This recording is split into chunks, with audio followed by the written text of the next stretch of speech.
एक नाथ डीजल, अरे डीजल का भाव घट गया तो क्या है? हाँ नहीं नहीं, हम टेम्पो का भाड़ा कम नहीं करेंगे, तू बोल दे सबको।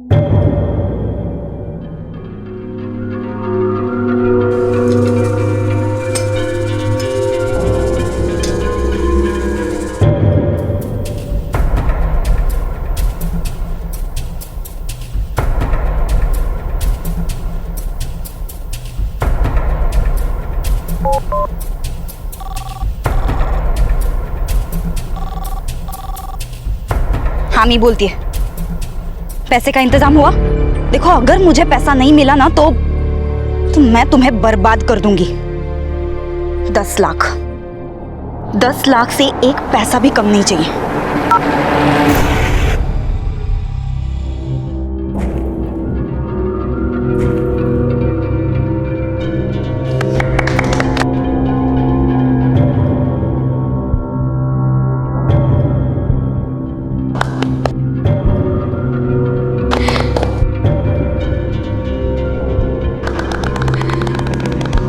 लो आपकी सगाई का गिफ्ट, नवी कोरी बुलेट। बेटा इतना खर्चा करने की क्या जरूरत थी?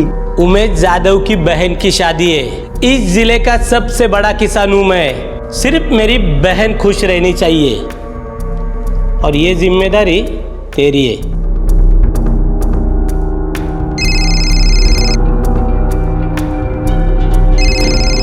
Excuse me. हेलो, बधाई हो अक्षय सेठ। हाँ हाँ, अब तो आपको अक्षय सेठ ही कहना पड़ेगा। बड़े घर के दामाद बन रहे हो। मेरे पैसों का बंदोबस्त किया? अगर नहीं किया ना तो देख लेना, सेठ से भिखारी बनाने में 2 मिनट लगेंगे। तेरा साला है ना उमेश, उसे बस तेरे और मेरे बारे में बताऊंगी, तब तो वो तुझे जमीन में जिंदा गाड़ देगा। कहाँ से लाऊंगा मैं इतने पैसे? वो तेरा प्रॉब्लम है, मुझे बस मेरा पैसा चाहिए और अगर तूने नहीं दिया ना तो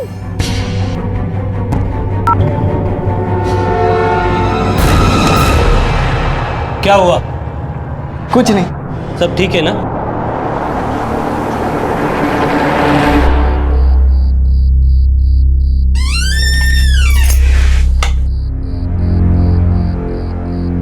सागरिका, अंधेरे में क्यों बैठी है? क्या हुआ? कुछ परेशानी है? कोई अगर 2 मिनट के लिए शांत बैठे ना आई तो आपको ऐसे लगता है वो परेशान है। ऐसी कोई बात नहीं है।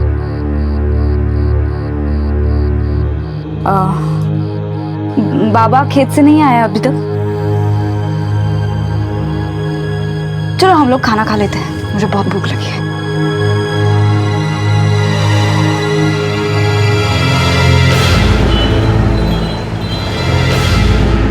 कितनी अच्छी शॉपिंग हुई ना अक्षय। अक्षय ये वाली टी शर्ट तुम मुझे अभी पहन के दिखाओ।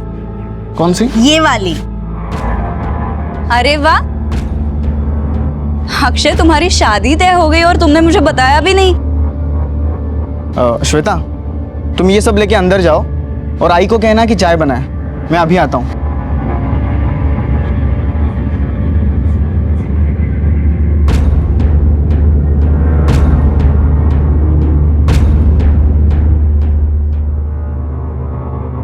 सागरिका, वो क्या है कि आई बाबा ने जिद करके ये शादी तय की है। जब मेरे साथ मजे मार रहा था तो आई बाबा को पूछा था क्या? अब ये मत समझना, आज मैंने उसके सामने तेरे और मेरे बारे में बात नहीं की, इसका मतलब कल भी नहीं करूंगी। इतनी भी अच्छी किस्मत नहीं है तेरी। पैसों का इंतजाम किया? कहाँ से लाऊंगा मैं इतने पैसे? अपने करोड़पति ससुराल वालों से मांग ले। पागल हो गया क्या तू? मैं उनसे पैसे नहीं मांग सकता। अगर तू नहीं मांगेगा ना तो मैं मांग लूंगी। तेरा वो जो साला है उमेश जाधव, वो आधा नहीं पूरा पागल है। हाँ, मुझे अगर पैसा नहीं मिला तो मैं किसी भी हद तक जा सकती हूँ। अब आगे जो कुछ भी होगा उसका जिम्मेदार सिर्फ तू रहेगा।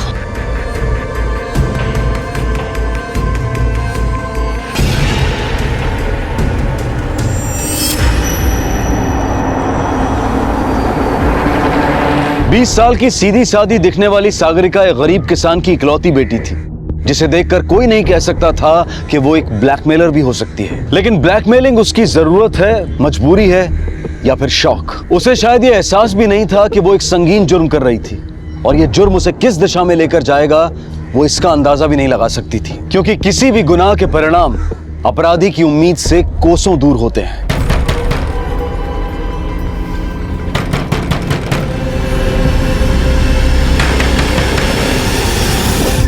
आले, हाँ आई। क्या हुआ दादा, इतने जोर से दरवाजा? आई किधर है? बाबा किधर है? आई मंदिर में गई है, भजन है ना, और बाबा पंचायत में। क्या हुआ भाऊ? अच्छा हुआ वो घर पर नहीं है, मुझे तुझसे अकेले में बात करनी थी। तेरा उस अक्षय घोलप के साथ क्या चल रहा है? क्या चल रहा है तेरा उसके साथ? मुझे सच सुनना है, सिर्फ सच। वो मेरे कॉलेज में पढ़ता है, लेकिन कुछ महीने पहले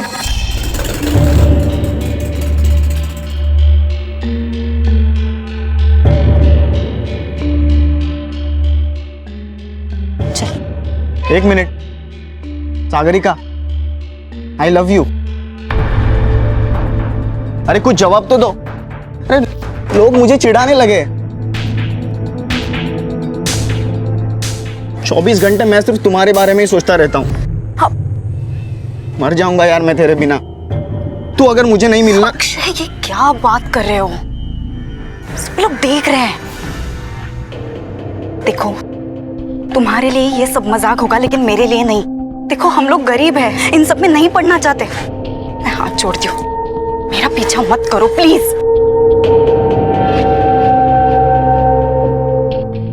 एक बात पूछूं, क्या अक्षय तुझे सचमुच बुरा लगता है? सुकन्या, बात उसके अच्छे बुरे की है ही नहीं, लेकिन मेरे घर पर अगर भनक भी लगी ना तो पता नहीं क्या होगा। डरपोक कहीं की, पिक्चरों में नहीं देखा? अरे प्यार में ऐसा ही होता है, और जो आसानी से मिले उसका मजा क्या।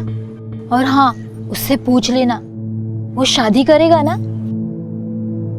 शादी कल कर ले। कुछ तो बोलो, बोल दो अगर मैं तुम्हें पसंद नहीं हो तो। तुम्हें मैं पसंद हूं ना?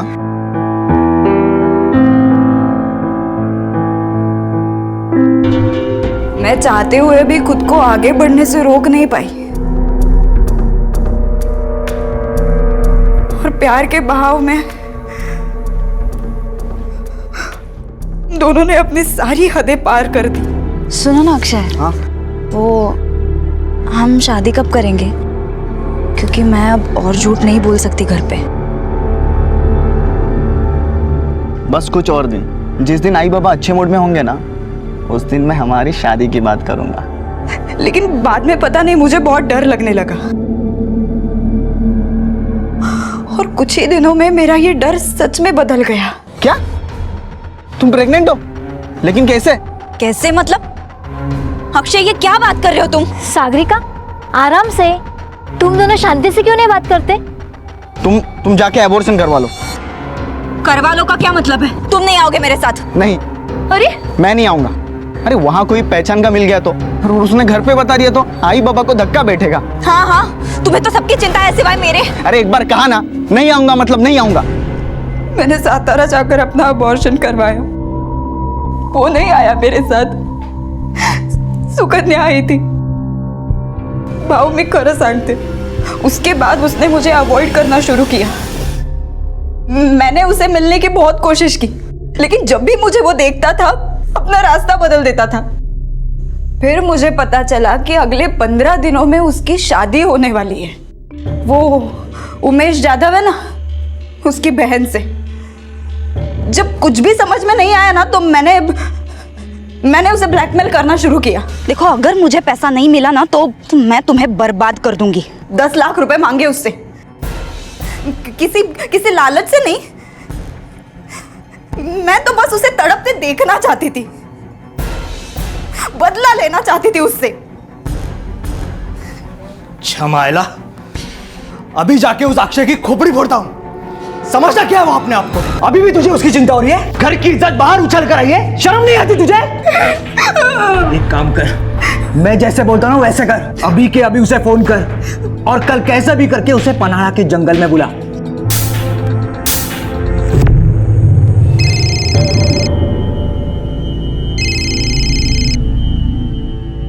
मैंने तुझे फोन ये बताने के लिए किया है, कल कुछ भी करके पन्हाड़ा पहुंचना। क्यों? शांति से जीना चाहता है, शादी करना चाहता है तो आ जाना, नहीं तो मैं उमेश जाधव के पास चली जाऊंगी। और इसका मतलब समझता है ना तू? टाइम पे पहुंचना, मैं वही तेरा इंतजार करूंगी।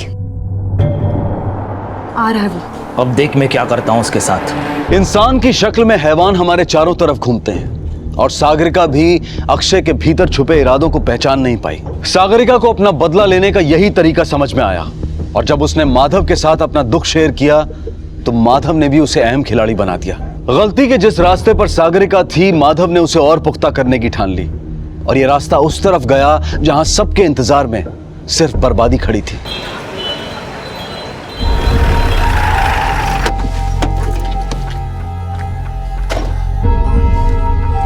यहीं पे हम लोग मिलते थे। देख, उससे प्यार से बात कर लेना, अगर मानता है तो ठीक है, नहीं तो आज ही तेरी यहाँ किसी मंदिर में शादी करवा देंगे भाऊ, और उसके फोटो उमेश जाधव को भेज देंगे। तेरे को जो बदला लेना है वो जिंदगी भर लेती रहना। हम लोग अभी जाकर शादी का सामान लेकर ही आते हैं। हम लोग 10 मिनट में आते हैं, तू जा। चला रे।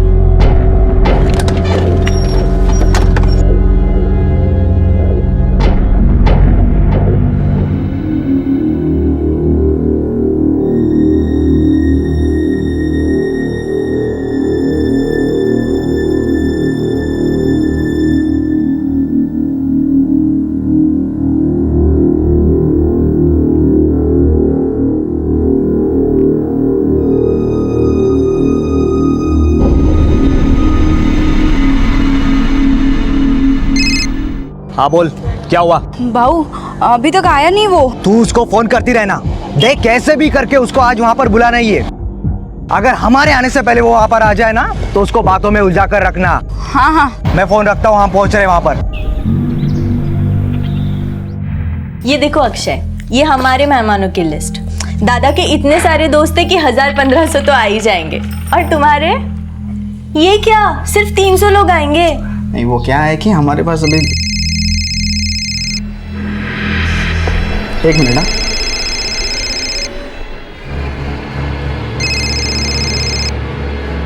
हेलो, किधर है तू? आया क्यों नहीं अभी तक? हाँ हाँ, बस 10 मिनट में आता हूँ।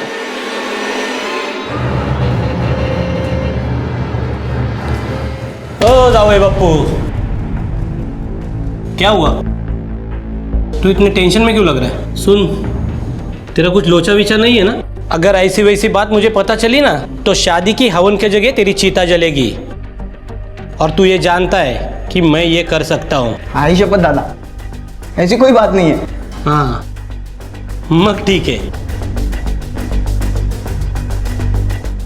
हेलो, हाँ सुन,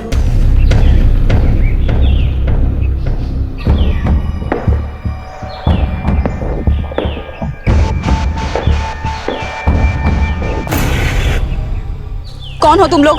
तो काय को फोन कर दिया अक्षय भाऊ को? ये देख, तेरा नाटक बंद करने का, नहीं तो तेरे साथ जो भी होगा ना उसके लिए जिम्मेदार तू होगी। मुझे डराने के लिए भाड़े के टट्टू भेजा है उसने। लेकिन देखो, तुम लोग कौन हो मुझे पता नहीं है और मैं जानना भी नहीं चाहती।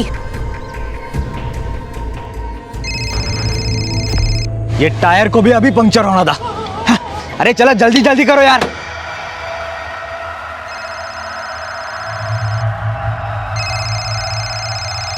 कितना पैसा दिया उसने मुझे डराने के लिए? देखो, मैं डरने वाली नहीं हूं।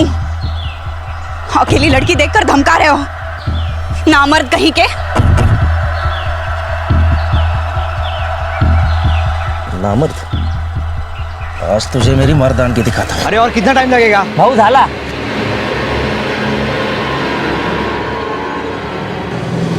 Sagarika miss call.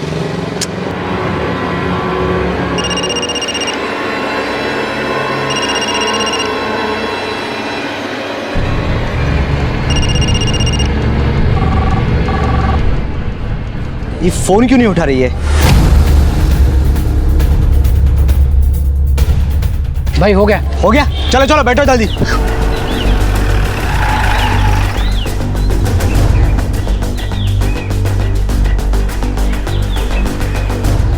सागरिका, सागरिका, अगर मेरे बहन को कुछ हुआ ना तो अक्षय को जिंदा जला दूंगा मैं।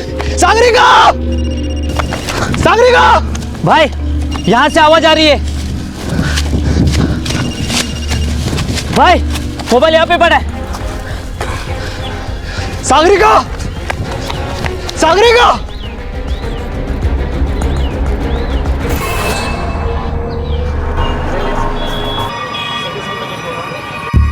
काम हो गया। तुमने जितना कहा था उससे ज्यादा किया है। और अगर उसका फोन आया तो? जिंदगी में कभी नहीं करेगी। तुमको तो क्या, किसी और को भी फोन करने से डरेगी।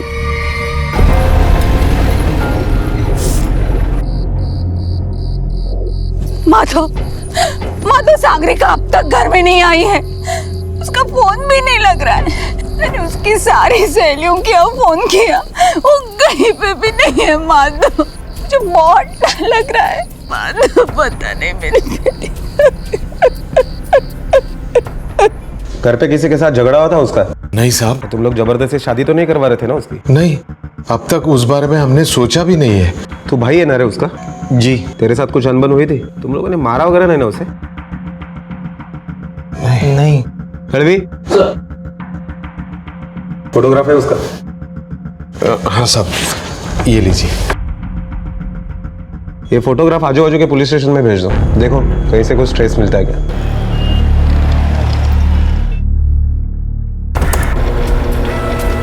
सर, सागरिका के कॉल डिटेल्स।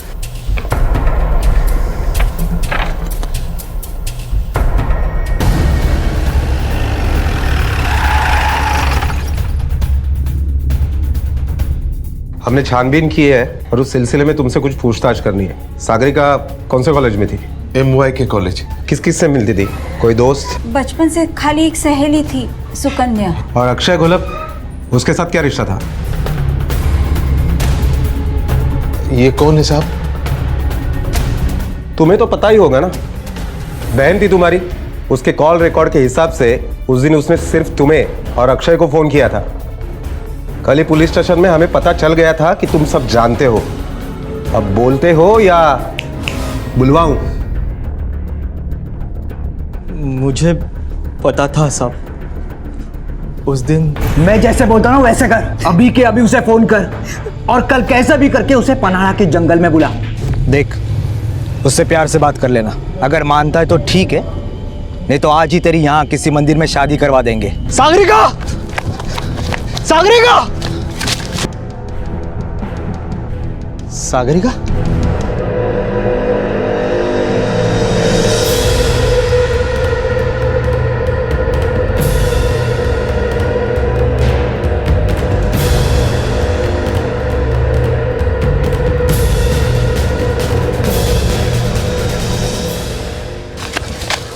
सागरिका, कहाँ थी तू?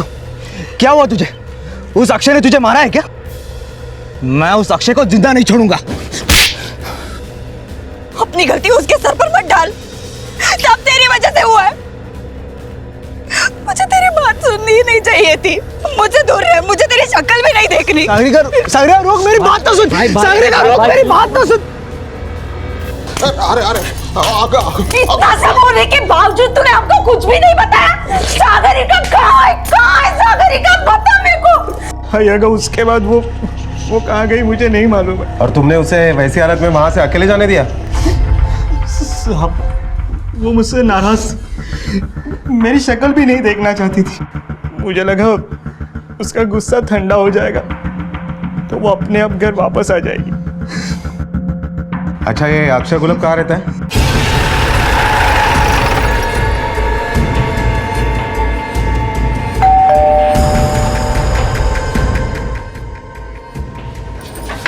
अक्षय को बुलाइए, हमें उससे बात करनी है। मुझे कुछ नहीं पता साहब, मैं तो कल पूरा दिन घर पर था। हाँ, हमारा बेटा बहुत शरीफ है और आप जिस लड़की के बारे में बोल रहे हो हम उसे जानते तक नहीं। आप नहीं जानते पर ये जानता है।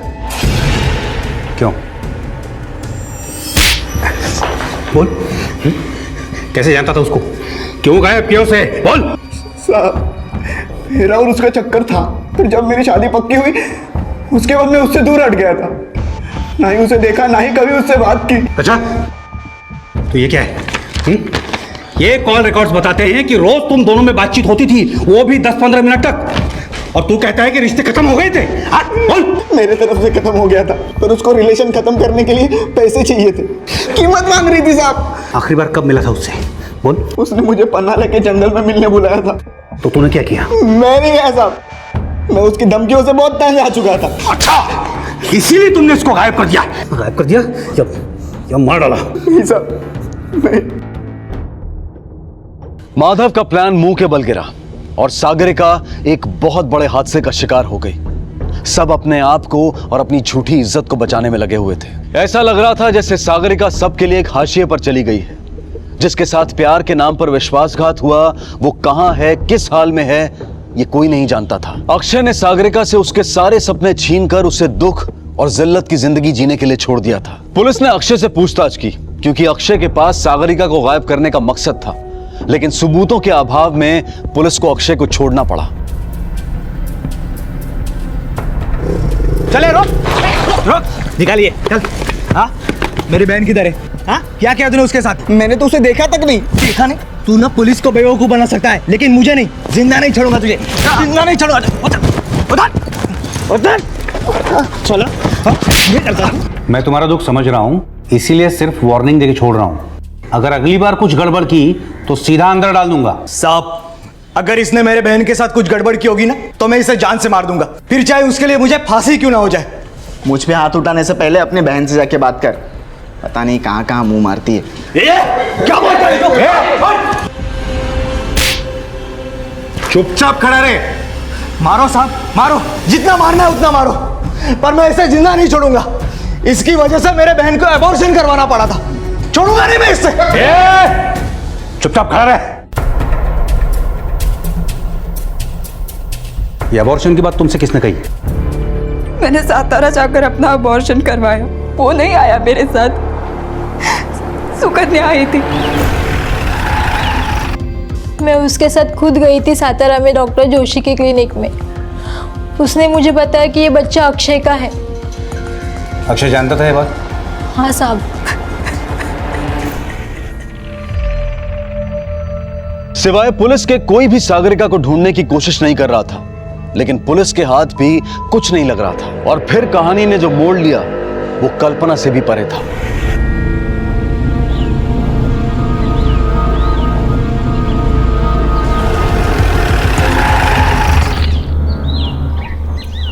सर, हो सकता है ये बॉडी सागरिका की हो, क्योंकि माधव ने कहा था वो इसी जंगल में आई थी। एक काम करो, माँ बाप को शिनाख्त के लिए बुलाओ। चेहरा तो बिगड़ गया है, देखो शायद घड़ी, अंगूठी और कपड़े से पहचान हो सकती है तो। Yes sir.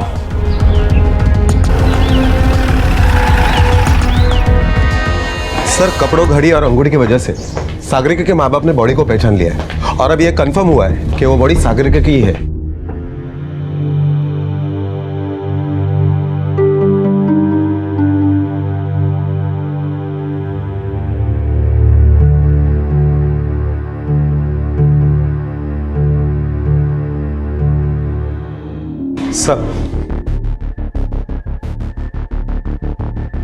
सर, सागरिका के खून से पहले उसके साथ बलात्कार हुआ था, वो भी 2 अलग अलग आदमियों ने किया था। उसकी बॉडी से और वारदात की जगह से 2 आदमियों के डीएनए सैंपल मिले। साहब, यही वो जगह है जहां वो अक्षय से मिलने वाली थी। लेकिन सर, सागरिका की बॉडी यहाँ से आधे किलोमीटर दूर मिली थी, फिर वो वहां कैसे पहुंची? इसका मतलब है शायद वो यहाँ से किसी के डर से भागी थी। लेकिन किसके डर से? तुम्हें उसका मोबाइल कहाँ मिला था? साहब, मोबाइल इधर मिला था। भाई, मोबाइल यहाँ पे पड़ा है। सर, वहां कुछ मिला है। सर, यहाँ पे झाड़ी में फंसा हुआ उसके दुपट्टे का कपड़ा। इसका मतलब वो भागते हुए यहाँ से गुजरी होगी।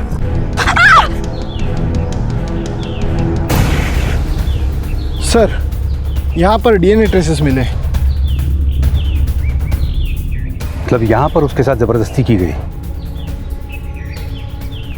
तुम आए थे तब तुम लोगों को कहाँ मिली थी वो थोड़ा आगे। साहब, वो मुझे आखिरी बार यहाँ मिली थी। कहाँ थी तू? लेकिन उसकी डेड बॉडी तो यहाँ से दूर मिली थी। वो गई किस तरफ थी? जी इस तरफ। यहाँ पे उसे मारा गया था और माधव को वो जहाँ मिली थी वहाँ से इसकी दूरी तकरीबन 500 फीट है। इसका मतलब कोई और भी था जिसकी उस पर नजर थी। सर ये वो रेपिस्ट भी हो सकता है या कोई और भी। एक बात अपने भेजे में डाल ले, अगर तेरा दूर दूर तक इससे कुछ वास्ता हुआ ना तो तेरी खोपड़ी में दूनली से भर दूंगा। और ये जब तक अब साबित नहीं होता कि तेरा इससे कुछ लेना देना नहीं है, तब तक ये शादी तो आप भूल ही जाओ। कुछ नहीं सुनना मुझे। तुम मेरी बात का विश्वास क्यों नहीं करती? मुझे फंसाया जा रहा है, मेरा कुछ भी वास्ता नहीं इससे। विश्वास करो, कम से कम तुम तो। अक्षय! ए अक्षय! डर के क्या बैठा अंदर? बाहर निकल! बाहर निकल ताकि मैं घुसूं अंदर। अक्षय बाहर आ! तुम रुको। बाहर आ अक्षय! बेटे को भेजो अपने। क्या है? क्यों चिल्ला रहे हो? तुम्हारे बेटे की वजह से मैंने अपनी बहन खो दी है और तुम उसके शादी के सपने देख रहे हो। मैं भी देखता हूं कैसे होती है उसकी शादी। चले जाओ यहाँ से, नहीं तो मैं पुलिस को बुलाऊंगा। तुम लोगों को ना मैं छोड़ने ही नहीं वाला। हट जाओ भाई, हट जाओ भाई छोड़ना भाई, भाई पुलिस का लफड़ा हो जाएगा भाई। देख ले अपने बेटे को, जितना देखना है उतना देख ले। जिस दिन वो घर से बाहर निकलेगा ना वो गया ऊपर। भाई जान दे, ऊपर छोड़ गया। भाई, छोड़। हाँ।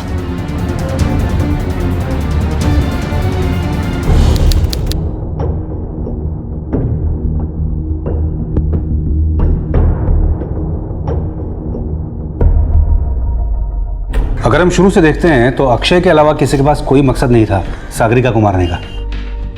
हमें अक्षय को उठाना पड़ेगा। अक्षय! अक्षय! अक्षय! क्या हुआ? अक्षय घर में है लेकिन दरवाजा ही नहीं खोल रहा। देखिए ना, ये कब से फोन ट्राई कर रहे हैं, फोन भी नहीं उठा रहा है। दरवी देखो।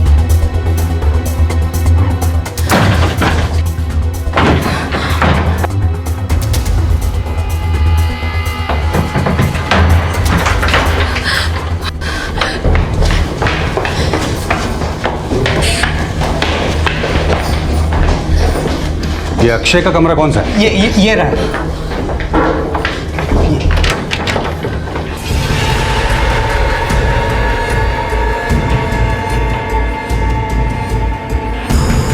अक्षय! अक्षय! अक्षय! सर ये तो मर चुका है। अक्षय! इसके बाद निशाने पर थे माधव और उमेश। इन दोनों ने ही खुलेआम अक्षय को जान से मारने की धमकी दी थी। लेकिन जिस वक्त कत्ल हुआ, माधव अपनी बहन का अंतिम संस्कार कर रहा था और उमेश अपने घर पर ही मौजूद था।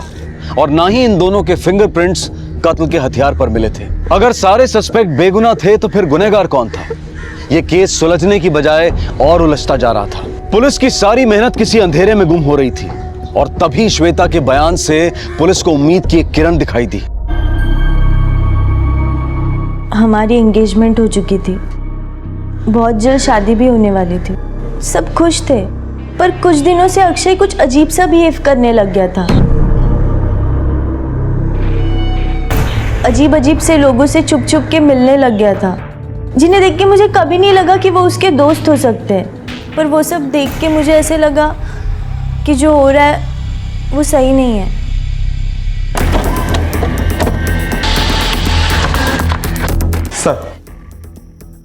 सर अक्षय के कॉल रिकॉर्ड्स के मुताबिक इन दो नंबर पर कई बार फोन किए गए और हर वक्त सागरिका के फोन के तुरंत बाद किए गए। इसका मतलब इन दोनों नंबर्स का सागरिका के मर्डर के साथ जरूर कोई ना कोई कनेक्शन है। एक काम करो, इन दोनों नंबर के डिटेल्स निकालो और उन्हें लेके आओ। चलो चले, उठ उठ, चल। सोपान रुक! सोपान भाग भाग भाग भाग, जल्दी जल्दी। किधर भागेगा? चलो अंदर बैठ। साहब हमने कुछ नहीं किया, हमने कुछ नहीं किया। वो अक्षय ने हमें धमकाने की सुपारी दी थी, हमने बस उतना ही किया साहब। बताता हूँ साहब, बताता हूँ साहब। हाँ, हमने उसके साथ जबरदस्ती की।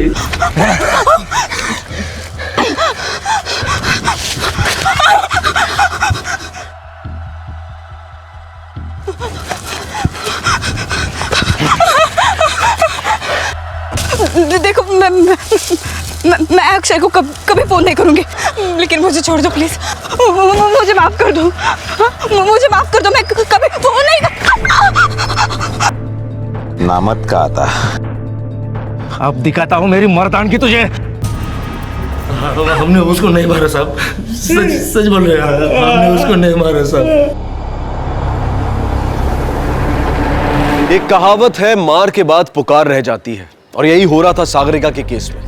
कोशिशें हजारों हुई, लेकिन अंजाम कुछ नहीं सिवाय सोपान और राजन पर रेप का मुकदमा चलने के। कोर्ट की 2-3 सुनवाइयों के बाद राजन और सोपान भी जमानत पर रिहा हो गए। सागरिका और अक्षय की हत्या की गुत्थी अब तक उलझी हुई थी, और तब लगभग 1 महीने बाद घटी एक घटना ने इस पूरे मामले को एक नया और चौंकाने वाला मोड़ दे दिया।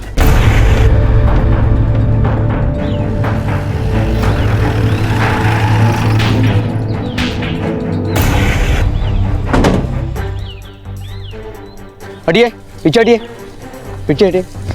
सर, राजन और सोपान मौत लगभग 5-6 घंटे पहले हुई है सर, और बॉडी के ऊपर सूखी घास भी डाली गई है। बॉडी के पास शराब की बोतल भी मिली है सर। किसी ने कुछ देखा है? नहीं सर, लेकिन ये किसान है जिसने सबसे पहले बॉडी को देखा। सूखी घास उठाने के लिए आया था। आपने पत्थर को हाथ तो नहीं लगाया? नहीं साहब। सर, पत्थर के ऊपर के भी फिंगरप्रिंट्स ले लिए।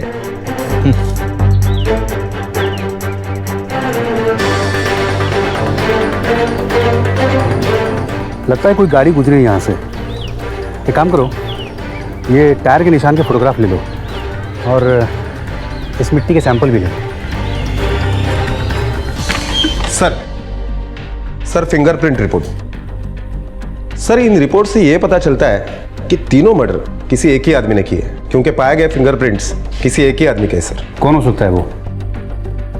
माधव? नहीं सर, माधव के फिंगरप्रिंट्स इस रिपोर्ट से मैच नहीं करते। और जिस दिन डबल मर्डर हुआ उस दिन माधव का मोबाइल लोकेशन टेम्पो यूनियन के मोर्चे का ही था। हो सकता है खुद ना गया हो, किसी और को सुपारी दी हो।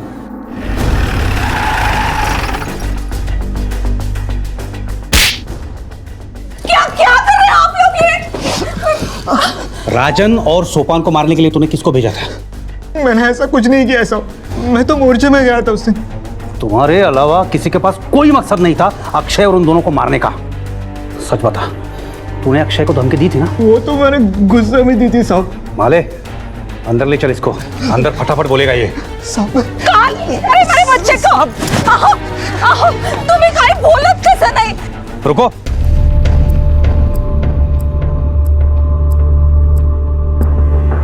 तू तो मोर्चे में था ना परसों? तेरी गाड़ी के टायर पे ये कीचड़ कहां से आया? कहां गया था तू परसों गाड़ी लेके? मैं तो मोर्चे के गाड़ी के साथ गया था। परसों तो बाबा गाड़ी लेके गए थे।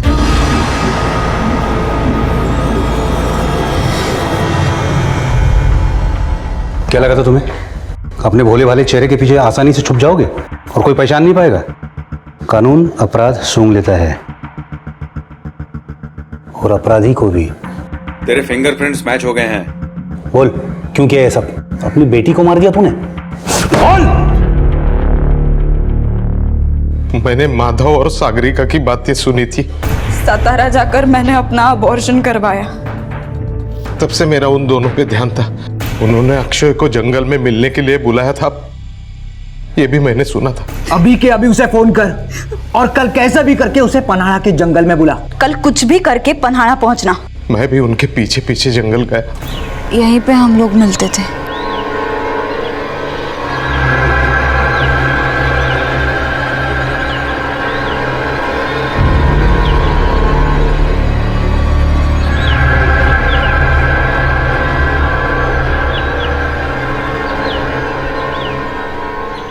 मेरी बूढ़ी टांगों ने जवाब दे दिया था। मैं मेरी बेटी को नहीं बचा पाया। जब वो मिली तो तब तक सब कुछ बिखर चुका था।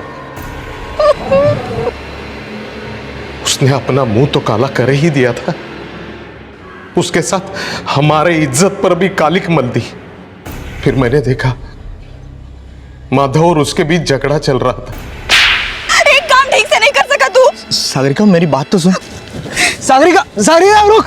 जब वो वहां से निकली तो मैं भी उसके पीछे पीछे गया। सागरिका,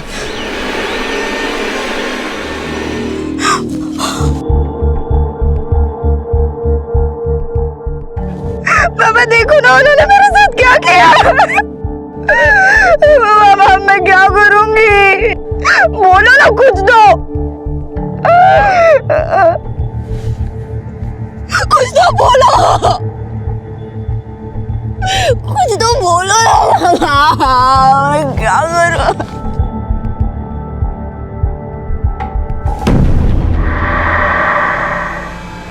ये सारी तबाही शुरू हुई उस अक्षय की वजह से। फिर भला मैं उसे जिंदा कैसे छोड़ सकता था? उसे जीने का कोई अधिकार नहीं था, इसलिए मैंने उससे भी मार डाला।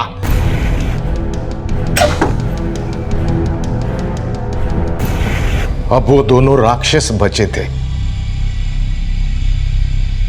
मैंने उन दोनों को सुपारी के नाम पे वहां पे बुला लिया और बहुत शराब पिलाई।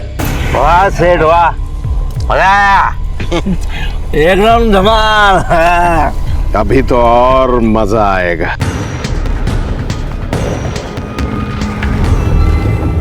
हमारे समाज की मानसिकता आज भी बदली नहीं है और जगन्नाथ उसका जीता जागता उदाहरण है। उसने अपनी ही बेटी को बड़ी बेरहमी से मार डाला। वो बेटी जो प्यार के नाम पर धोखा खा चुकी थी और अपनी अस्मिता बचाए रखना चाहती थी, जिसकी कोई गलती नहीं थी, जिसे इस मुश्किल वक्त में अपने बाप के कंधे का सहारा मिलना चाहिए था, उसी बाप ने अपने हाथों से उसे मार डाला, सिर्फ अपनी झूठी शान के लिए। अगर जगन्नाथ में पुलिस की मदद भी होती तो सागरिका को न्याय भी मिलता और वो आज जिंदा भी होती। किसी भी इंसान को कानून अपने हाथ में लेने का हक नहीं है। सागरिका अपनी सारी अधूरी इच्छाओं के साथ दूसरी दुनिया में जा चुकी है और जगन्नाथ सलाखों के पीछे, जिसके लिए वो खुद जिम्मेदार है, उसे कानून ने आजीवन कारावास की सजा सुनाई है। बच्चों की गलती पर माता पिता का गुस्सा होना वाजिब है, लेकिन जरूरत है कि ऐसे वक्त में बच्चों से बातचीत की जाए, उन्हें समझने और समझाने की कोशिश की जाए। आप सबसे गुजारिश है कि गुस्से को कभी भी अपने ऊपर हावी ना होने दें और विवेक से काम लें। अब मैं अनूप सोनी आपसे विदा लेता हूं। फिर मुलाकात होगी अगले एपिसोड में एक और चौंका देने वाले केस के साथ। तब तक अपना और अपने परिवार का ख्याल रखें और देखते रहें क्राइम पेट्रोल डायल 100। सबक एक को, सीख हम सबको। जय हिंद।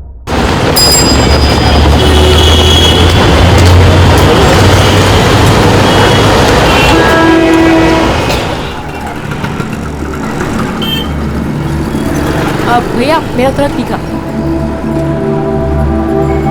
भैया मुझे मीठा देना, बहुत ठीक है। अच्छा नहीं चल रहा देखा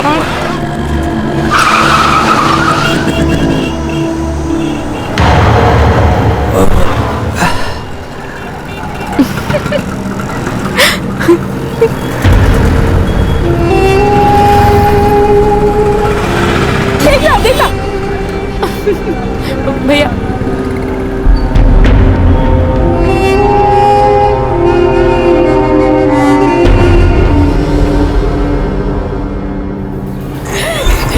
टू मच। आज तो बहुत मजा आया, यू नो।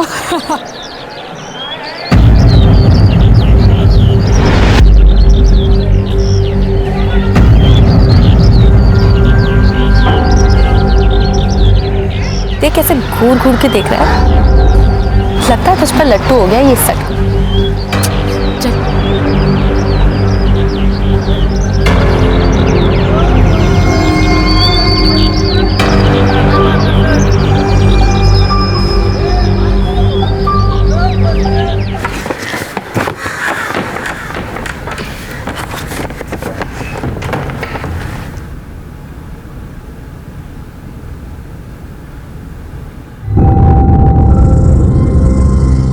चिंता मत कीजिए, कभी अकेला महसूस नहीं होने देंगे। आपका Prashant. Hello, how may I help you? कपड़ों के साथ साथ गिफ्टिंग सर्विसेज भी स्टार्ट कर दिया क्या आप लोग ने? सॉरी मैडम, पर क्या हुआ? मेरे पैकेट में मेरा सामान नहीं है, एक गिफ्ट है, एक लव नोट के साथ।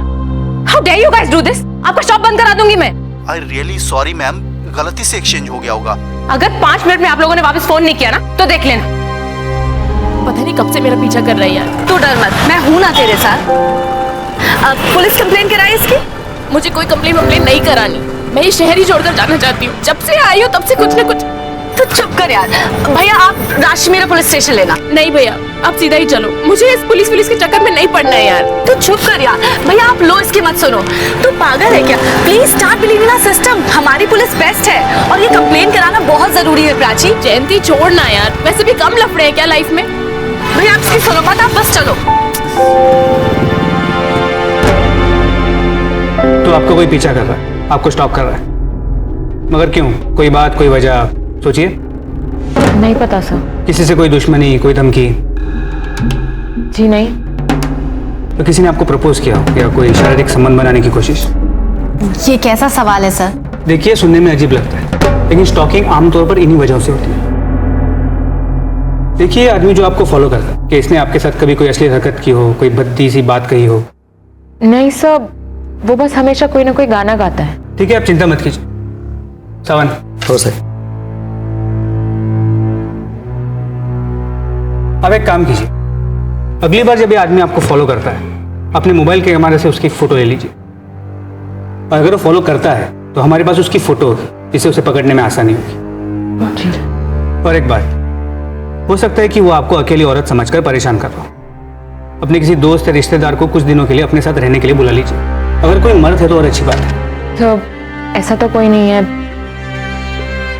इन-लॉज बूढ़े हैं और मॉम डैड नहीं रहे, और कोई ऐसा कोई फ्रेंड भी नहीं है जो मेरे साथ आके रह पाए। प्राची तू टेंशन मत ले, मैं रह लूंगी तेरे साथ।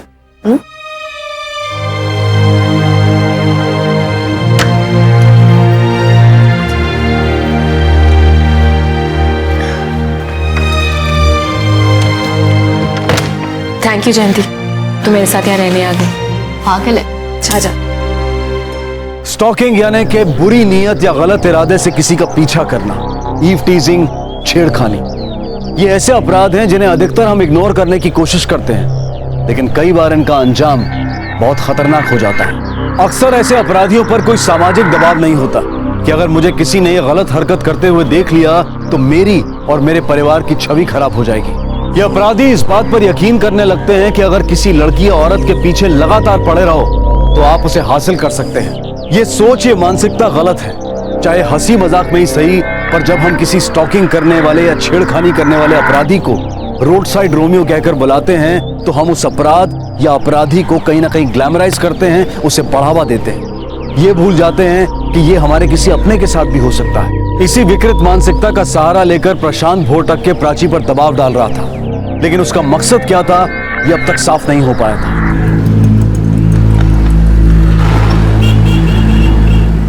देखा, ये सड़क छाप गुंडे ना लातों के भूत होते हैं। 2 गालियां क्या दी उसके बाद से दिखाई नहीं। हाँ, मैं बेकार में डर रही थी ना। कह रही थी देखो।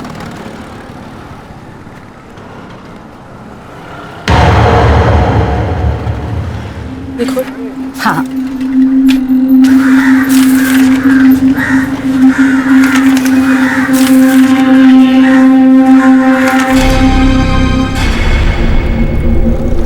बहुत मिस करती है ना मुझे। कुछ दिन मेरी फोटो से काम चला लीजिए, तब तक आपके दोस्त का इंतजाम हो जाएगा।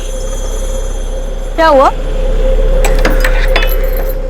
ये तेरे चेहरे की हवाइयां क्यों उड़ गई? देखा?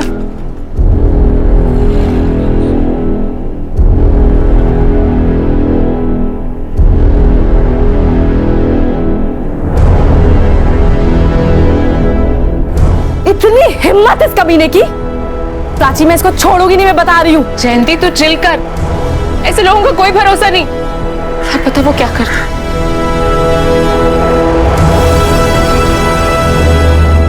आप जानती है इसे? जी नहीं। कभी किसी के साथ देखा हो? नहीं। सावन, इस फोटो की कॉपीज बना के आसपास के सभी पुलिस स्टेशन में भेज दो, दिखते ही पकड़ने होगा। हो सर। प्राची जी आप घर जा सकती हैं निश्चिंत होकर, अब इसे पकड़ना मुश्किल नहीं होगा। जी थैंक यू।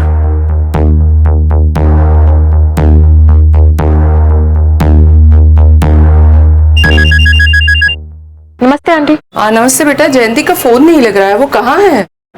आंटी वो किसी क्लाइंट के साथ मीटिंग में थी, बैटरी डेड हो गई होगी, आप चिंता मत कीजिए। हाँ लेकिन वो तुम्हारे यहाँ पर ही है ना आजकल, जरा मेरी उससे बात करा देना। जी आंटी।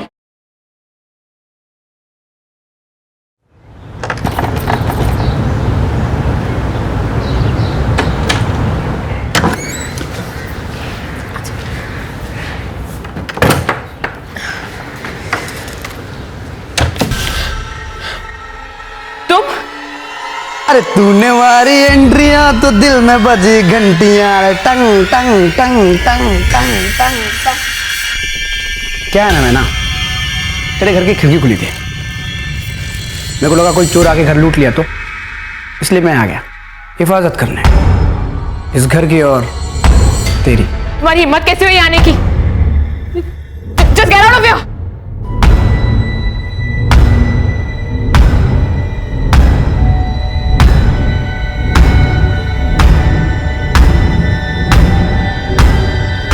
देखो, मुझे छूने की कोशिश भी मत करना तुम।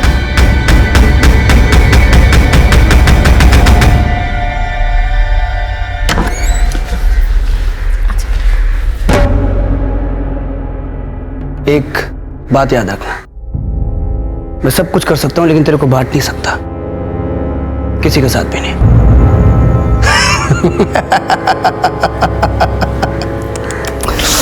तू तो सीरियस हो गई यार। Don't worry.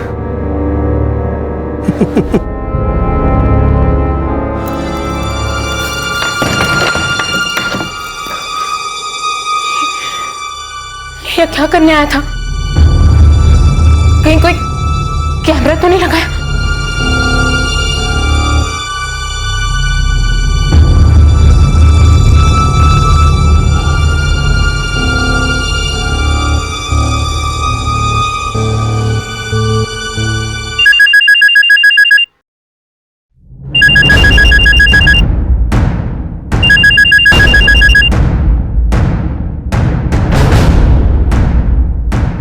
The number you are trying to call is currently switched off.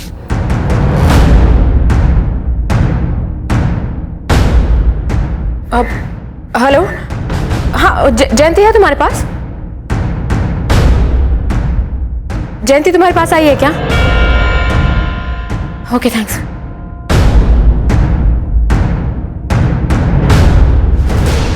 हाँ ये तो नहीं करी। सर सर जयंती कहीं नहीं मिल रही है, ना ऑफिस में है ना घर पे। अरे कहीं बाहर गई हो? नहीं सर, ये उसी की चाल है। आज शाम को जब मैं घर गई तो वो मेरे घर के अंदर बैठा हुआ सर। उसने जरूर जयंती के साथ कुछ किया है, वरना वो अपनी माँ से तो बात करती। ये स्टॉकर आपके घर के अंदर था? जी। आपके घर से कोई सामान चोरी तो नहीं हुआ? नहीं सर, लेकिन आप प्लीज जयंती की मिसिंग कंप्लेंट तो फाइल कीजिए। देखिए हम ऐसे 24 घंटों के अंदर किसी की मिसिंग कंप्लेंट नहीं फाइल कर सकते। ठीक है सर, तो अब डॉक्टर की किडनैपिंग की तो फाइल कर सकते हैं ना? ठीक है, मगर कोई मैसेज या कॉल तो आने दीजिए। देखिए मैडम, आप ओवर रिएक्ट कर रही हैं, आप आराम से घर जाइए और रिलैक्स कीजिए। हम जयंती को ढूंढ लेंगे और स्टॉकर को भी पकड़ लेंगे। मैं आपको 2 कांस्टेबल देता हूँ जो आपके घर को गार्ड करेंगे। सावन, मोरे, हो साहब। आप दोनों मैडम के साथ उनके घर जाकर उनके घर को गार्ड करो। हो साहब। चलिए।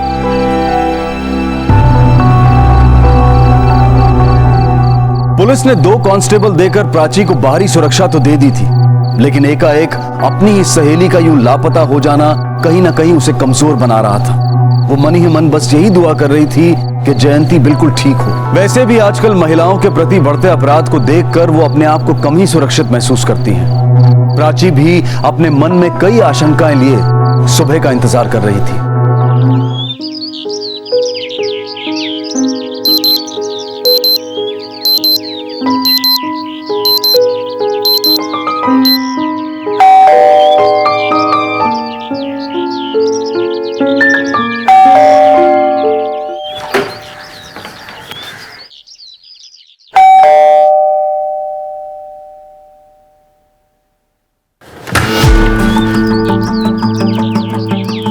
जयंती, कहाँ थी तुम? और वहां से छूटी कैसे? छूटी कैसे मतलब? मतलब उसने तेरा किडनैप किया था ना? किडनैप? पागल है क्या? मेरा कोई किडनैप वगैरह नहीं हुआ था। मेरा मन नहीं लग रहा था तो मैं लोनावला चली गई थी यार। जयंती देख, अगर उसने तेरे साथ कुछ भी किया है तो अरे बाबा, मेरा कोई किडनैप वगैरह नहीं होता। क्या बेतुके सवाल कर रही है यार?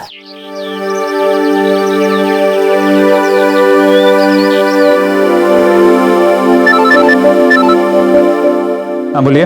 इंस्पेक्टर साहब, मैं प्राची बोल रही हूँ। वो जयंती वापस आ गई है। क्या? आपने तो कहा था कि उनका अपहरण हुआ है। I'm sorry, मैंने आपका टाइम वेस्ट किया। कोई बात नहीं, वैसे हमने कल रात को ही बोरटके को पकड़ लिया। जी थैंक यू। No problem.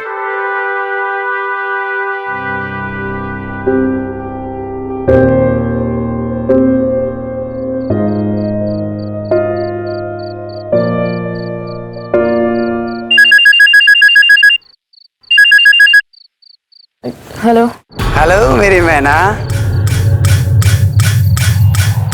तुझे क्या लगा था मुझे ससुराल भेज के खुद मैके में सुकून से सो लेगी तू?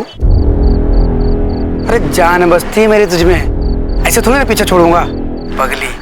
वैसे तो टेंशन मत ले, मैं भी उतना ही वफादार हूं जितना तेरा डेविल था।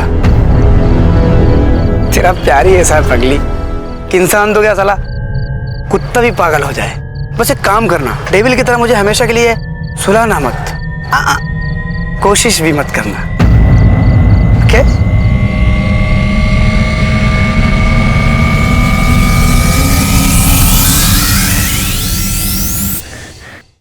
आपने इसे छोड़ क्यों दिया? देखिए प्राची जी, मैं आपकी परेशानी समझ सकता हूँ, लेकिन आप ही बताइए मैं क्या कर सकता हूँ? हमारे पास उसके खिलाफ कोई सबूत नहीं और उसने अपने वकील को बुला लिया, तो मुझे उसे छोड़ना ही पड़ा। पता नहीं कैसे उसे मेरे बारे में सब कुछ पता है, यहाँ तक कि उसे डेविल के बारे में भी पता है। जयंती के अलावा बहुत कम लोग जानते हैं उसके बारे में। डेविल? ये डेविल कौन है? मेरा पेट डॉग था, वो पागल हो गया तो मेरे हस्बैंड ने उसे इंजेक्शन दिलवाकर उसे सुला दी। देखिए प्राची जी, मुझे ऐसा लग रहा है कि आपका कोई करीबी स्टॉकर के साथ मिला हुआ है जो उसे आपके बारे में सारी इन्फॉर्मेशन दे रहा है जो काफी कम लोग जानते हैं। नहीं, ऐसा नहीं हो सकता। मैं शहर में बहुत कम लोगों को जानती हूँ और मैं उन सब पे बहुत भरोसा करती हूँ, वो कभी ऐसा कुछ नहीं करेंगे। ठीक है, मगर मैं फिर भी कहूँगा आप अपनी जान पहचान वालों पर नजर रखिए।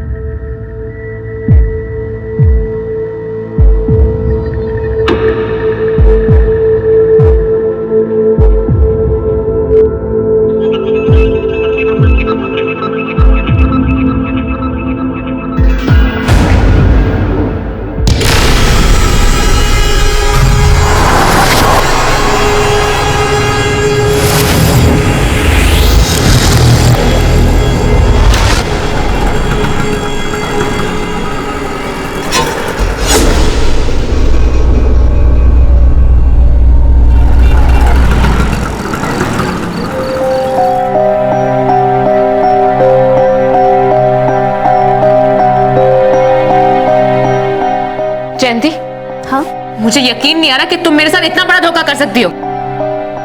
धोखा? क्या हुआ? तुम उस आदमी के साथ क्या कर रही थी? किसके साथ? उस लफंगे स्टॉकर के साथ मार्केट में क्या कर रही थी तुम? दिमाग खराब हो गया तुम्हारा? मैं किसी के साथ नहीं थी, गलतफहमी हुई है तुम्हें। मेरा दिमाग खराब हुआ है, मुझे गलतफहमी हुई है, और तुम जो उसके साथ मिलकर मेरी जिंदगी खराब कर रही हो। Shut up, Prachi, you've lost it completely। अपनी बेस्ट फ्रेंड पे कोई इस तरह शक करता है, तुम्हें दुनिया का हर आदमी वो स्टॉकर लगता है। Just get lost, निकल जाओ यहाँ से। You know what? You're right. No one can help you.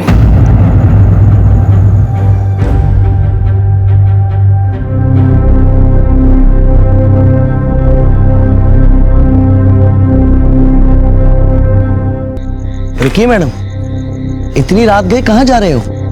घर। रुकिए आप 1 मिनट।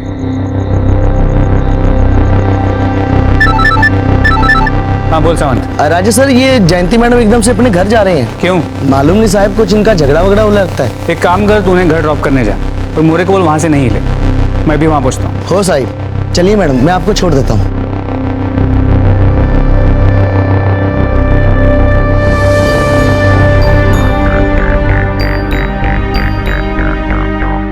वो कहते हैं ना, जहां विश्वास होता है वहीं विश्वासघात भी होता है। प्राची का दामन भी इस सच से जल गया था।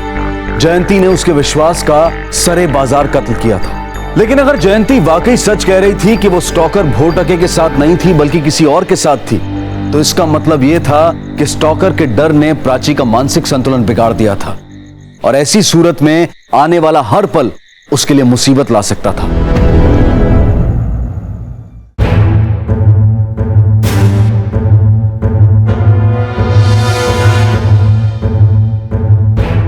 मोरे जी,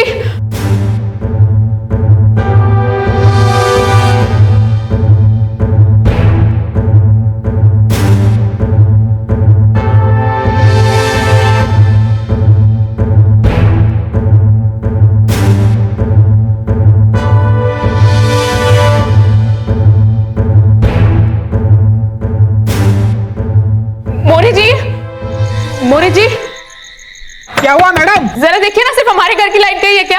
ठीक है मैम, मैं चेक करता हूँ मीटर बॉक्स। आपका मीटर बॉक्स कहाँ पर है? बैकयार्ड में।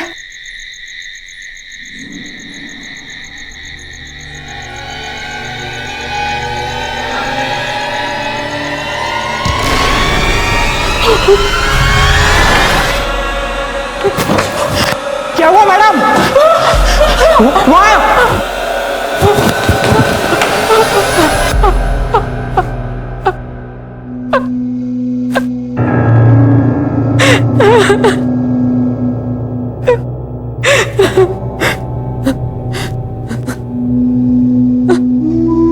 प्राची जी, मुझे लगता है कि आपको कुछ दिनों के लिए यहाँ से कहीं दूर अपने किसी दोस्त या रिश्तेदार के घर पे जाना चाहिए, और इस बारे में किसी को बताइएगा नहीं। हो सके तो कुछ दिनों के लिए ऑफिस भी अवॉइड कीजिए।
हाँ, इस नई जगह पे आके थोड़ा अच्छा लग रहा है, और फाइनली उससे पीछा भी छूटा।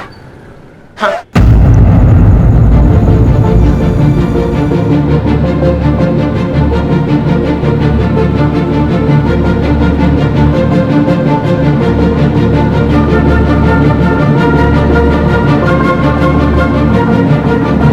कहते हैं कि खुशियां क्षणभंगुर होती हैं, एक पल हैं दूसरे पल नहीं। प्राची की जिंदगी में भी खुशी और डर की लुका छिपी चल रही थी। प्राची को लगा था कि उसे स्टॉकर से निजात मिल गई, पर न जाने वो कहां से एक बार फिर से सामने आ गया। इस झटके के लिए प्राची बिल्कुल तैयार नहीं थी, वो पूरी तरह से हिल गई थी।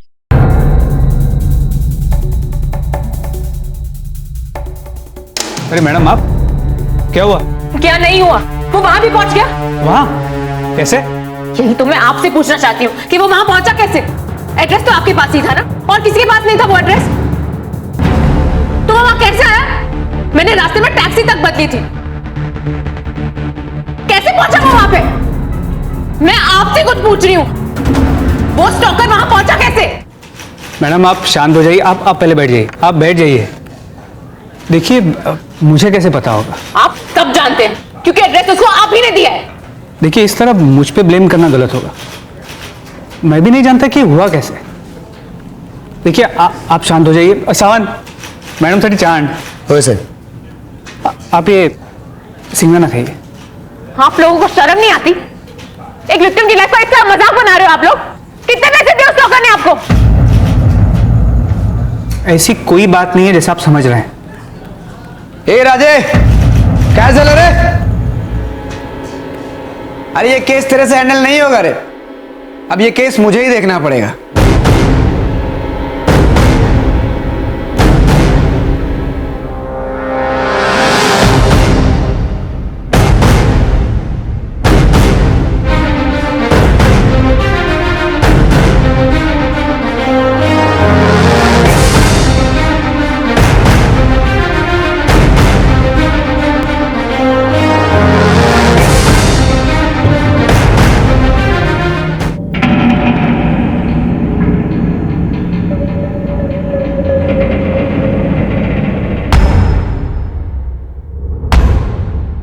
नमस्कार।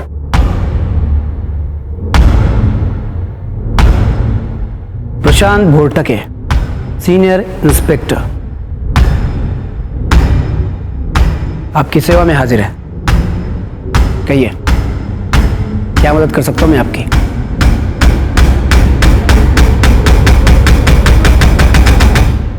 प्राची का शक सही निकला। पुलिस भोरटके की सिर्फ मदद ही नहीं कर रही थी, बल्कि उसके लिए रास्ता भी साफ कर रही थी। लेकिन क्यों? क्या स्टॉकर भोरटके एक पुलिस इंस्पेक्टर था इसलिए, या फिर वजह कुछ और ही थी? क्या भोरटके प्राची की सुंदरता पर मोहित हो गया था, या उसे अकेला देख वो उसे डराकर उससे पैसे ऐंठना चाहता था, या फिर प्राची के अतीत का कोई सिरा जुड़ा था भोरटके से?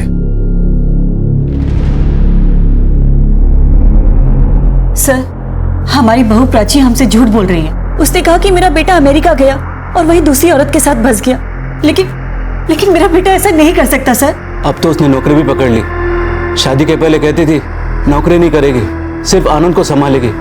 अब तो हमसे रिश्ता भी तोड़ दिया उसने। अब अगर आपके बेटे ने आपकी बहू प्राची को छोड़ दिया है तो अब जीवन यापन के लिए उसे काम तो करना ही पड़ेगा ना। ऐसे भी साहब आप समझ नहीं रहे। जरूर उसने मेरे बेटे के साथ कुछ किया, नहीं तो मेरा बेटा एक फोन तो करता। इतने दिनों से उसने एक कॉल भी नहीं किया है। साहब, जब से मेरे बेटे ने नौकरी पकड़ी है वो हर महीना हमें पैसे भेजता था। अब तो पैसे भेजना भी बंद कर दिया उसने। सर, मेरे बेटे के साथ वाकई में कुछ हो गया है। प्लीज हमारी मदद कीजिए। देखिए, आप हाथ मत जोड़िए। आपको एसीपी खान ने दिल्ली से भेजा है और आप लोगों ने कंप्लेंट भी लिखवा दी है। हम अपनी तरफ से पूरी कोशिश करेंगे। जैसे कुछ पता चलता आप लोग को बता देंगे। अभी आप लोग जाइए।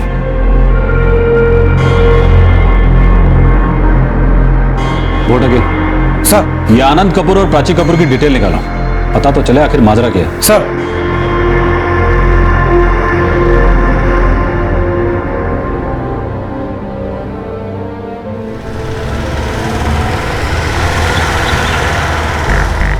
जी, 14 जून को आनंद ग्रेट एयरवेज की फ्लाइट से सैन फ्रांसिस्को चले गए। 9 बजे की सुमेरु कैब से गए थे एयरपोर्ट। एयरपोर्ट पहुंचने के बाद उन्होंने 2 बार उनसे फोन पर बात हुई थी और फ्लाइट बोर्ड करते वक्त भी उन्होंने मैसेज किया था। ये देखिए।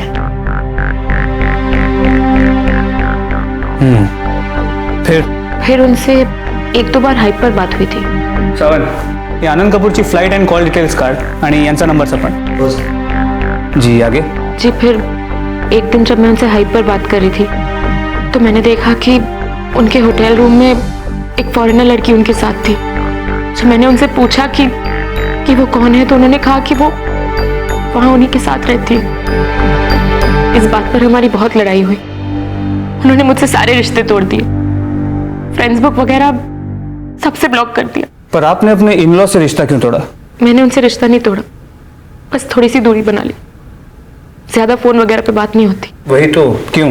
क्योंकि उन्हें लगता है कि उनका बेटा ही सही है और मैं गलत हूं, कि मैं झूठ बोल रही हूं, कि मैं उनके बेटे को बदनाम करने की कोशिश कर रही हूं। आपको तो पता ही है ना हमारा समाज कैसा है। गलती चाहे आदमी की ही हो, उंगली हमेशा औरत पर ही उठती है, हमेशा औरत ही झेलती है। मैं भी बस झेल ही रही हूं, पर बस अब और नहीं सुना जाता।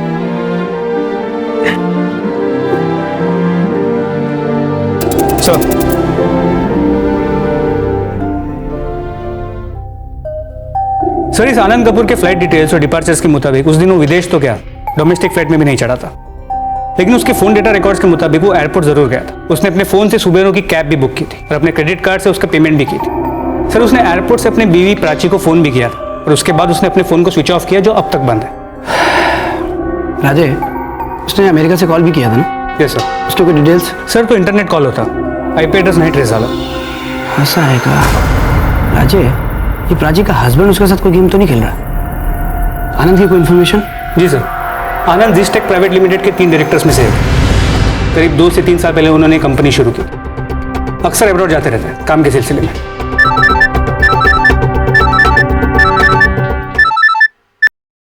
हाँ बोल। सर, आनंद कपूर का सेलफोन लोकेशन अमृतसर में एक्टिव हुआ है 2 मिनट पहले। अमृतसर में? जी, गोल्डन टेम्पल के आसपास, पर एग्जैक्ट लोकेशन अभी तक ट्रेस नहीं हुआ है। ओके, ठीक है। राजे, आनंद का नंबर सर्विलेंस में डाल। और उसकी सारी इंफॉर्मेशन निकाल। सर, क्या प्राची का पति आनंद वाकई में उसे धोखा दे रहा था? क्या वो वाकई अमेरिका चला गया था या फिर इंडिया में ही कहीं छुपा हुआ था? अगर इंडिया में था तो कहीं किसी षड्यंत्र का शिकार तो नहीं हो गया था, या फिर खुद किसी बड़ी साजिश को अंजाम देने में लगा हुआ था? सच क्या था ये तो पता नहीं, लेकिन यहाँ तक आते आते एक बात बिल्कुल साफ हो गई थी कि प्राची को अकेली औरत समझकर भोटके उसके पीछे पड़ गया था।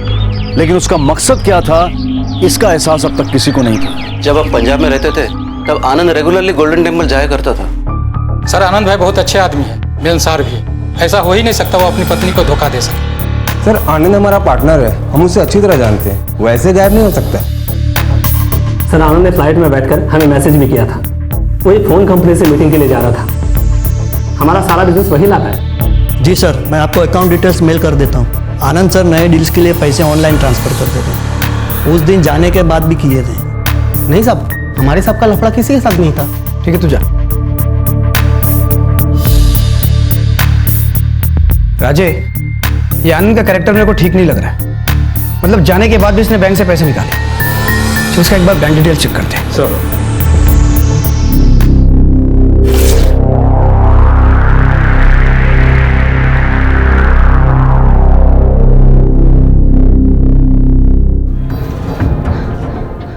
बोल जावेद। सर, प्राची 3 बजे एलसीसी कंपनी के अंदर घुसी थी। 3 से 4 घंटे हो गए हैं। ऑफिस में छुट्टी हो गई है, लगभग सारे स्टाफ जा चुके हैं, लेकिन अभी भी वो अंदर ही है सर। ठीक है, तू वहीं पे रुक, हम पहुंचते हैं। तू हिलना मत वहां से।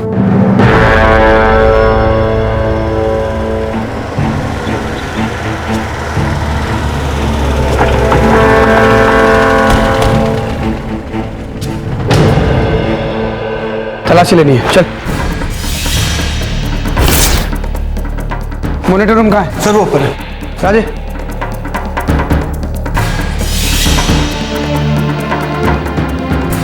तुम लोग जावेद के साथ जाओ और पूरी बिल्डिंग में छान मारो उसे। ठीक है सर। बैठे।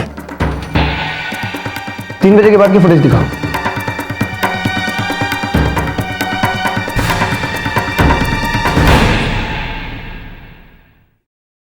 पॉज कर। तो थोड़ा पीछे। ओके। प्राची बिल्डिंग में इंटर हुई।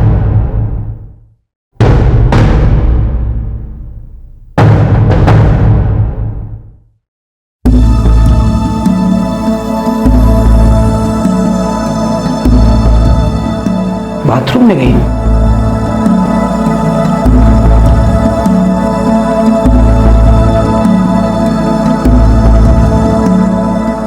सर, ये तो बाथरूम से निकली ही नहीं है। सर, बाथरूम में से कुछ हो तो नहीं गया?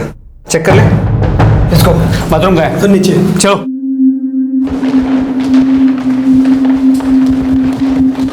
सर, वॉशरूम इधर है।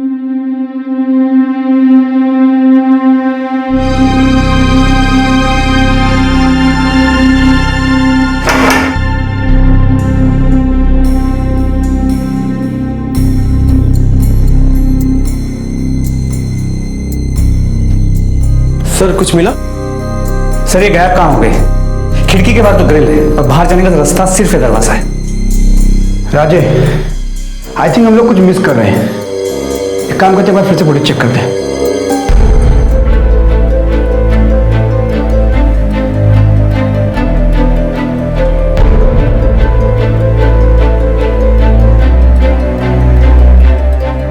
एक बार फिर से रिवाइंड कर।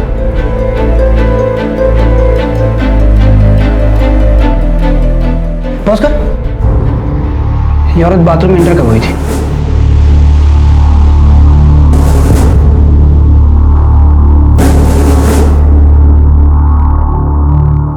ओहो, यहाँ तो शराफत में भी मिलावट है राजे। राजी कपूर की जितना शरीफ हम लोग समझ रहे हैं ना, उतनी वो है नहीं। Thanks man, let's go. Raje, Prachi पहले ऑफिस जाती है, फिर सीधा बाथरूम, और वहां से कपड़े चेंज करके घूंघट में बाहर निकलती है ताकि उसे कोई पहचान न पाए। ये ऐसा क्यों करती है? और कहाँ जाती होगी? कहीं वो अपने पति से तो मिलने नहीं जाती? हो सकता है। कहीं ऐसा तो नहीं कि प्राची इस गेम में अपने हस्बैंड के साथ शामिल है? पॉसिबल है सर, लेकिन सर हमारे पास कोई प्रूफ नहीं। वही तो प्रॉब्लम है राजे कि हमारे पास कोई प्रूफ नहीं है। इसके बैंक ट्रांजैक्शन, कॉल रिकॉर्ड्स, हर एक मूवमेंट एकदम क्लीन है, और कोर्ट प्रूफ मांगता है। Yes sir. और इस प्राची का तो कोई बॉयफ्रेंड का भी चक्कर नहीं, और जब से इसका पति गायब हुआ है तो शहर के बाहर भी नहीं गई। बट राजे, हम लोग हराना जानते हैं, हारना नहीं। बुजुर्गों की एक कहावत है कि चिड़िया कितनी भी ऊंची उड़ान क्यों ना भर ले, पर दाना चुगने वो नीचे उतरती है, और हम इसे अपने जाल में फंसा के रहेंगे। राजे, मेरे पास एक प्लान है, बस जरूरत है तो एसपी साहब की परमिशन की। सर। हाँ बोलो समीर, इतना अर्जेंट क्या था जो तुमने मुझे यहाँ रोक के रखा है? सर, आपसे एक परमिशन चाहिए थी। किस बात की? सर, प्राची कपूर इतनी आसानी से हमारे हाथ नहीं लगेगी। लेकिन क्यों? सर, मुझे लगता है ये औरत अपने हस्बैंड के साथ मिलकर कोई बड़ा गेम खेल रही है। बहुत ही शातिर लोग हैं सर, क्या करें? उठा ले। अगर ये लोग इतने ही शातिर हैं तो हो सकता है ये हमें फिर से चकमा देने की कोशिश करें।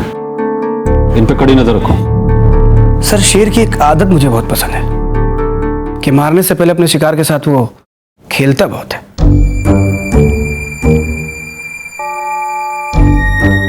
तो तुम भी खेलना चाहते हो? ठीक है, खेलो, लेकिन अपनी हद में रह के। सर।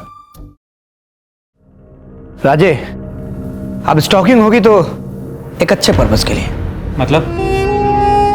मतलब ये कि प्राची कपूर डरेगी तो गलतियां होंगी और उसके पत्ते खुलेंगे, फिर उसके दोस्त उसे बचाने बाहर निकलेंगे, और फिर चल देखते हैं।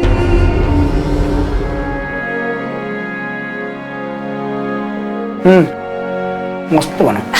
और लेकर आई, रुको। अरे मीनाक्षी, पेट बाहर आ रहा है, बस करना, एक गिलास पानी दे। अभी लेकर आई। सर। Okay sir. हाँ ठीक है सर। आजा सर, क्यों नहीं लवकर? ठीक है सर, ठीक है। ओके सर, मैं आ रहा हूँ। मीनाक्षी लवकर। नाश्ता तो कर लो, हमेशा कहीं में रहते हो आप। मैंने कर लिया तो कर ले। ये तो शाम को जल्दी आना खाने के लिए। हो।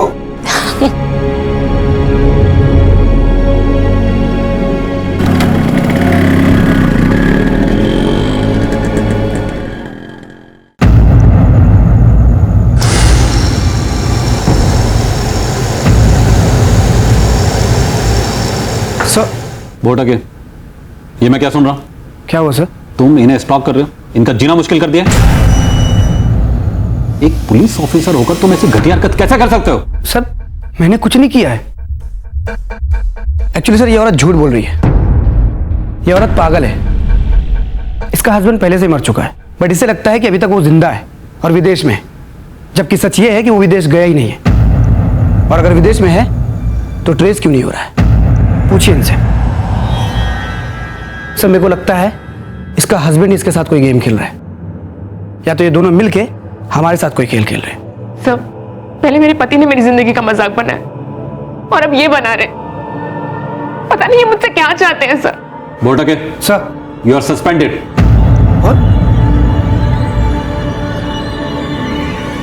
क्यों भोटक के परेशान कर रहा था प्राची को? आखिर प्राची का सच क्या था?